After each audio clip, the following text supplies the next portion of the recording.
Hey everyone, this is James Saraceni and I'm going to show you how my family started our sweet potato crop. It's the first time we tried this technique with sweet potatoes, but our starts look great and we'll be planting them in the garden soon. This will save you money in a sustainable way because with just like 5 sweet potatoes we had left over from last year, we've created 30 starts or clones, which will make way too many for just one family to eat. Luckily, potatoes can last all winter if you put them in a cool, dry place in the dark. I generally throw mine in a folded closed paper bag in the back of a cabinet around the kitchen.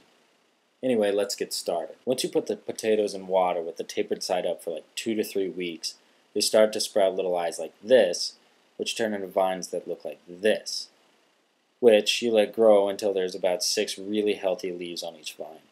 We had already cut off the tops of these guys. So the idea is that each top and each leaf you cut from the vine is the start of another plant. Since sweet potatoes are vines, each leaf grows from what is called a node. Each node has the potential to create another vine or roots or both. We want both to start, especially the roots. So the end product needs to have that node at about exactly ground level. Now let's get the pots ready.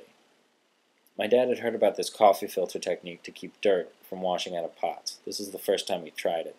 Generally in bigger pots we'd throw in a rock, which is probably still the best way to go for something that you plant annuals in. But when it comes to these little guys, we thought the filters might work. Anyway, we'll pull them off once we plant them in the garden. So we squashed them down instead of cutting them, so they turned out like this. Then we filled them up with dirt. Now we use a store-bought potting mix with fertilizer mixed in, but you don't have to. Just make sure your soil is crushed very fine because the little new roots can grow through it much easier than the bigger chunks. You'll also want to wet the dirt because wet dirt makes better stability for the stem. Now take very sharp scissors or a knife and cut about equally between each leaf node. There's always a debate over whether scissors squish the delicate veins that run along the vine, and if that is a good or a bad thing when taking clones. X-Acto knives work really well if you're a knife person, by the by. Interestingly, sweet potatoes have a milky blood to them, and that might help seal off the ends anyway. Either way, at this point you want to poke a little hole in the dirt in the middle of your pot. This is where you'll place the stem.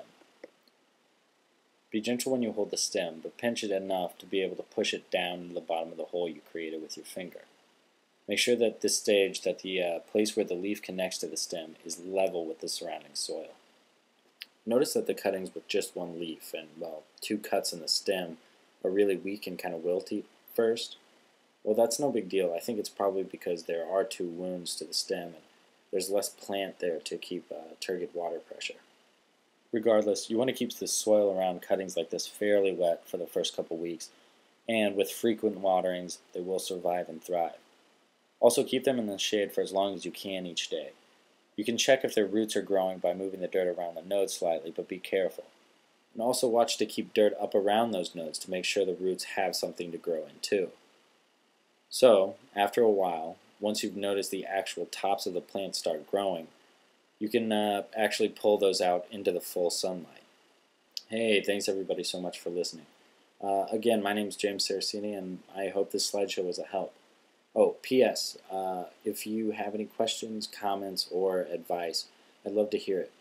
Just throw something in the comment section below. So, again, from me to you, good luck and good harvest.